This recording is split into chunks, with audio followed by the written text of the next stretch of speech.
Hello everyone, it's your sister Roland, and all I need is a few minutes to talk about this sad and unfortunate situation case that is coming out of New York. We have a Captain Tandra Bowser Williams. She was a captain in the New York City Corrections Department, and she worked in Rikers Island. I believe it's earlier in May, she traveled to the Dominican Republic to get some cosmetic surgery or plastic surgery, particularly a BBL. And it went all the way wrong because she lost her life. So we're going to read this article from the blackenterprise.com.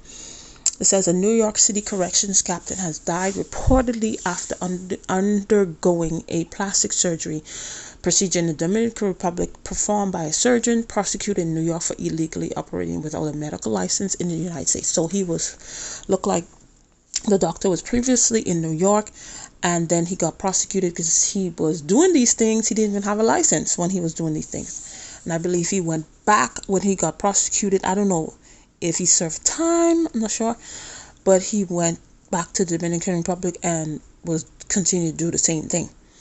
So maybe, I'm not sure if this is where she probably first heard about him because he was in New York.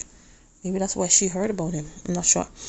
Let's continue to say Rikers Island Captain Tandra Bowser Williams, she was 49 years old, suffered a stroke within days of traveling to Santo Domingo to receive a fat transfer surgery from a plastic surgeon, Dr. Hector Cabral. So on May 13, that's when Ms. Tandra went to the Dominican Republic to get the surgery. So Cabral was indicted on 10 counts of operating without a medical license and fraud and conspiracy charges in March of 2011. The indictment brought on by then New York Attorney General Eric Snyderman accused Cabral of charging consultations and medical examination at med spas and beauty parlors in New York before luring them back to the Caribbean country for the procedures.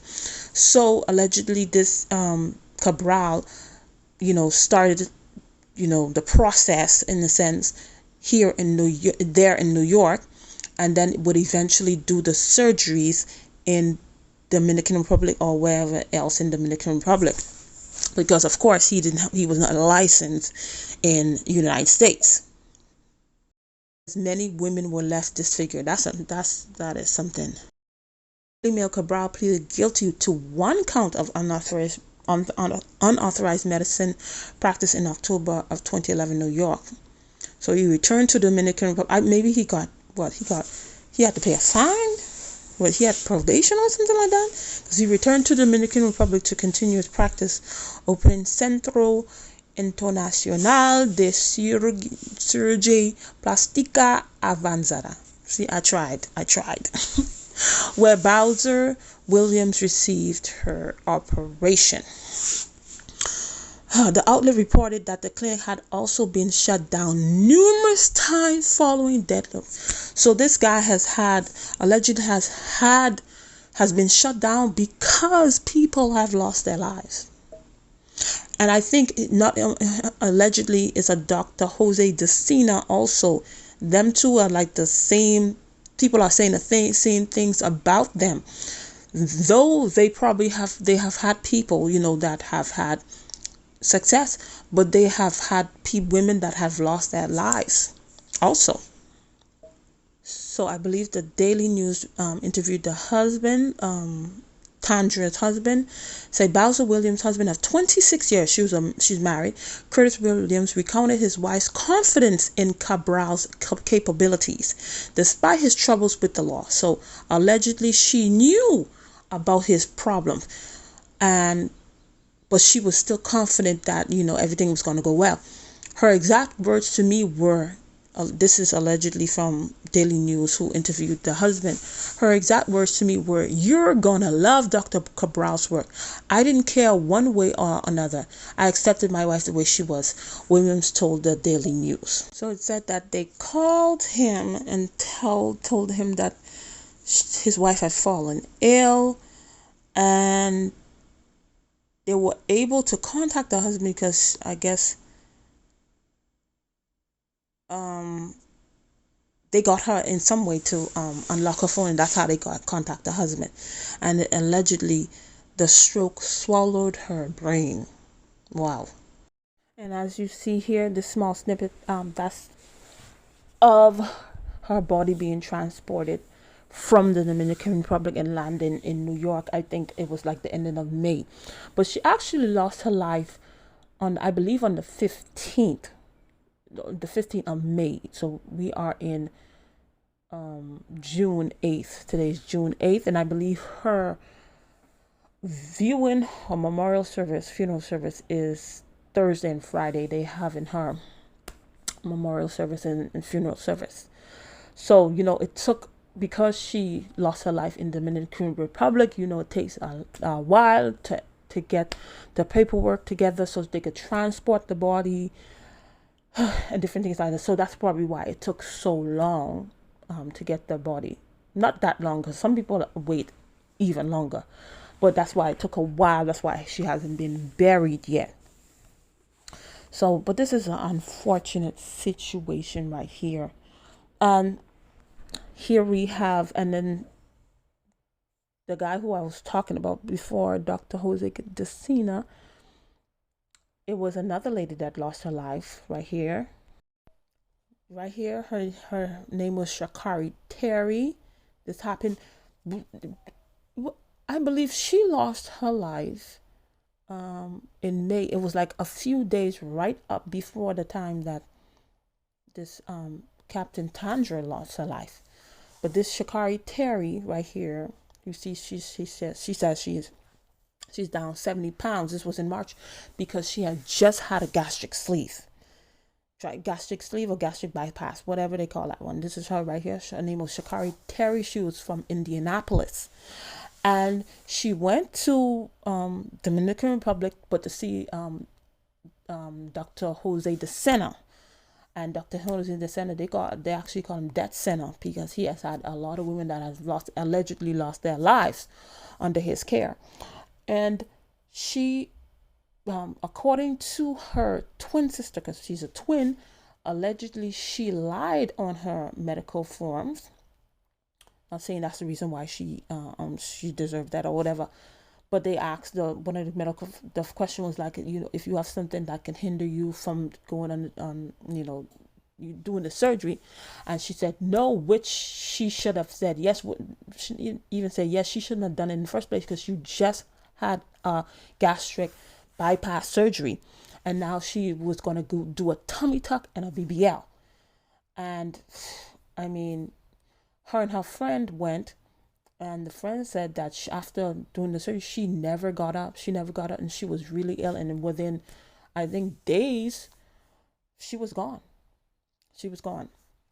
So this was another young lady that lost, and this is one of many young ladies, because what people fail to realize, one out of, if there are 10 women that go to these places, whether Dominican Republic or different places, one of them or two of them are not coming back home. And even if they do come back home, while they're here, there will be complications. And sometimes people so want to do these surgeries, they do not put the research that they do.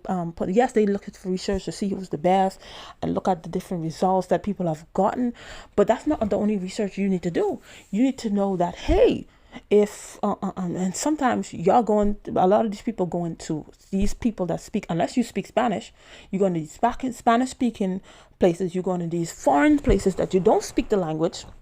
So you're unable to ask the right questions, like, hey, if something would happen, do you have the medical equipment just in case I would go to cardiac arrest, I would go something, or if you don't have the equipment, do you have the medication to sedate me so I'm able to they're able to transport me to someplace that they can help me. How far is this the main hospital from your place, from your clinic? How far is it? And then what type of hospital is it? Is it equipped for emergency situations?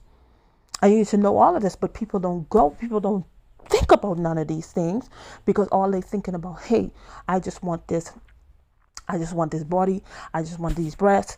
I just want this flat stomach. That's all. That's all we're thinking about. We're just looking at, hey, they are good. There's a bunch of women that's I'm thinking, because I'm sure these men have had success stories. They have had success stories, but in those success stories, there have been fatalities. There have been fatalities, and then what many people put in their minds, they don't ever think that this will ever happen to them. That's why people don't take the necessary precautions, because she's told her husband, even though she knew of his thing, but she knows he, when he have had success, how good the women have looked, how good his work have been done. And people don't put in their minds, say this is going to happen. People always think things like this will not happen to them. That's why they go forward with some of these things. And people could say, oh, I'm just doing it because I want to do it and stuff like that. No, people do it because, let's just be honest, people, when many of women are doing this, so they get the attention. So they get the attention from men that other women are getting. And it's unfortunate we're living in the time where many older women are following the advice or following the actions of younger women, because a lot of these young girls are doing these things, and then older women are following them, following in their footsteps. And when you were younger, you did things that you made a lot of mistakes that you regret. You made a lot of mistakes that later on maybe have turned to a blessing, but you made mistakes. These young girls, some of them barely have baby milk off of their breath. We are following them because why? They're getting attention, they're getting all the likes, they're getting promoted, they're getting certain things. And sometimes within us, we want that attention, because we as women, we want that male attention. And sometimes some people will do whatever it takes to get that male attention. Though she was married and stuff, like, people could say, oh, she just wanted to feel better about herself. But why do something that is risky? This something has risk in it. And you may think that it's not going to happen to me, and then it does happen to you. And sometimes it does not happen to you, but you don't know what other complications may come down the line. And some of these things stem from lack of male attention from you were supposed to get from your father. And sometimes it's not even lack. Sometimes you got it, but it didn't. Maybe your parent, your father, he lost his life before before you were older. He lost his life, so you didn't get enough of that affirmation from your father. And sometimes some women, they did get that, and then they want to continue to get that male thing. So it's different things. Sometimes the lack of, sometimes they did get that, but then they continue to do that. But your father, who is giving you his attention as his daughter, sometimes the fathers, yes, they give them attention, they affirm their child, but then they don't prepare them and tell them, hey, I'm your father, I'm going to give you attention. I have no agenda, I have no ill will, I don't have ulterior motives. But another man is not going to be that way. Other man, he's going to have ulterior motives and stuff like that when you try to get his attention. So with affirming your child and in preparing them to tell them the ways and the characters and the moves of men, they're better prepared. Say, hey, if I'm putting myself out there to get this attention of these certain men, I should be prepared for what may happen. And some people who may lack that, who did not get that affirmation, some people did not have it at all. Some people had a father in the home, but he was not involved with them at all. So they crave that male attention. And though some of these women have boyfriends, they have husbands, but when you're a child and you're getting the attention, if you've got attention from your father and stuff like that, you just get that attention. You don't fully understand, maybe not all kids, most of all kids, they just got the attention from their dad, their love from their dad spend time with them. That's good. They don't fully understand it in that sense. If you give them certain foods that they like, yeah, they understand that they want more of that food, but not really more of the attention. When dad, if I go and want to play with dad, he plays with me, and I play with him, and that's it.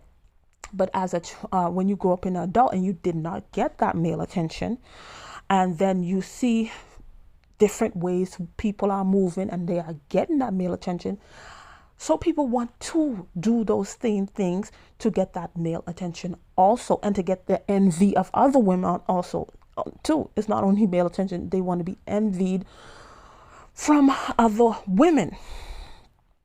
And then certain things, when we are adults and we get those attentions, whether from women or men, we want more of it. We want more of it. We want more of it. So we're going to do whatever it takes to keep that attention on us, because we lack that from our parents, particularly from your father. And then the husband said that, he didn't care, he didn't care if she wouldn't do that, because he loved her the way that she was. But most of the time when women can and are able to do certain things, they're going to do it. No matter what you say, they are going to do that, because they are able, they have the money to do it. They're going to do it regardless of what you say. It does not matter, because they are they're capable of doing it. And some people, they might not even be financially capable of doing it. I know some people have gotten credit cards to get these things done. They have gotten loans to get these things done. So yes, some women have saved. They have saved. Some people have taken out their savings. Some people have taken the equity out of their homes to get these things done. Because when somebody want to get something done, they will do whatever it takes. They will do whatever it takes. Turn every stone. Don't leave any stone unturned, so they could do what they want to do. And nothing you tell them, it's not going to change them, because it's something they have to deal within, something that they never dealt with within, and that they never dealt with, and that's what they're gonna have to deal with. There's nothing you can say that's going to change their mind. They have to see it for themselves. And this still is going to happen continuously. There are going to be people who are going to see the story and going to still go to these places and still have these surgeries. And then there are still going to, there are those that are going to come out fine, and they're going to have their hot girl summer and cool girl winter and stuff like that. They are going to continue. But then there are, of course, unfortunately, there will be that lose their lives.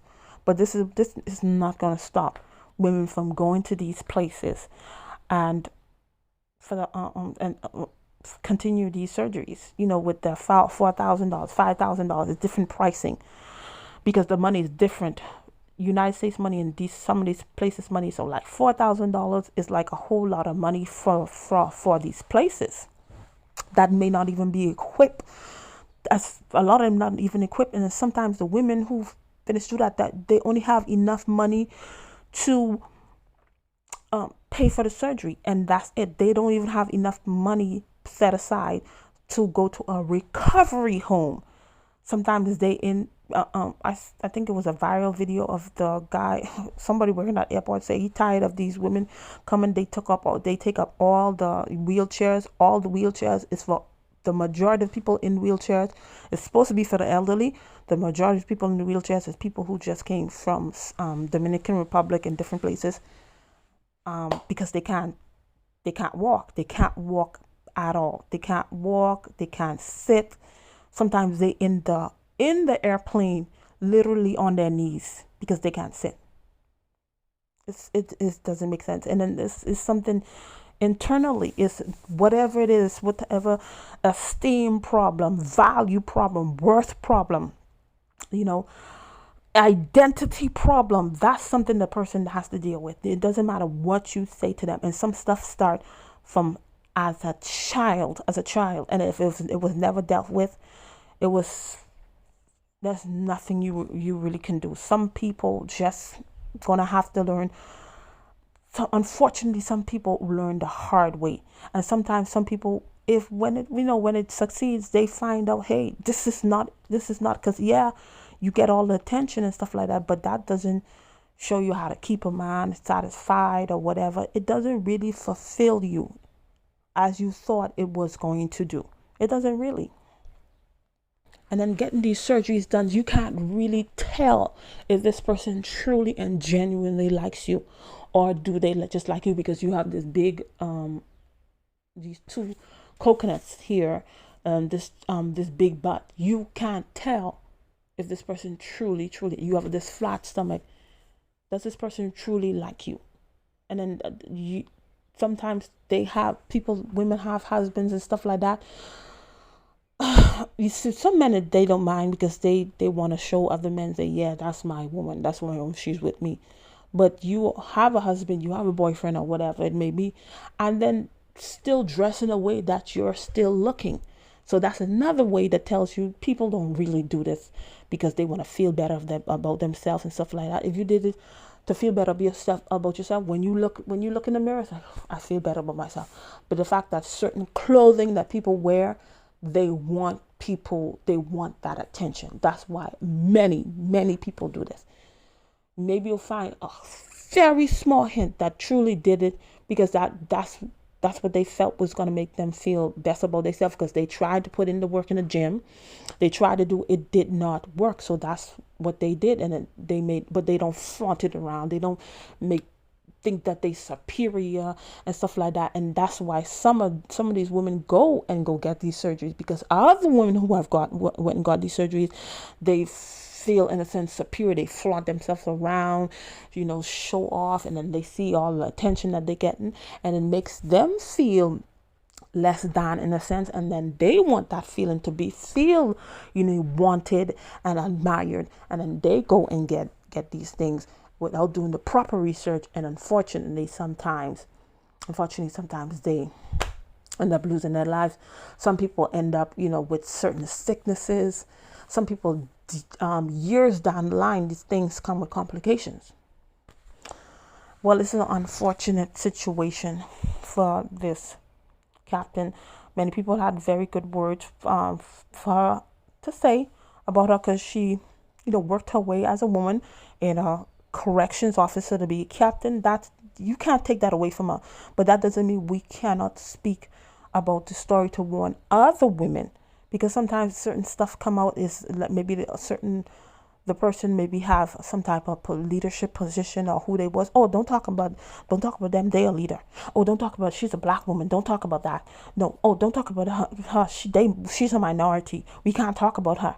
Oh, don't talk about her, she's black. No, but just because people speak about it will never take away the fact that she was a decorated captain. She was a hard worker, she was a wife, she was a mother.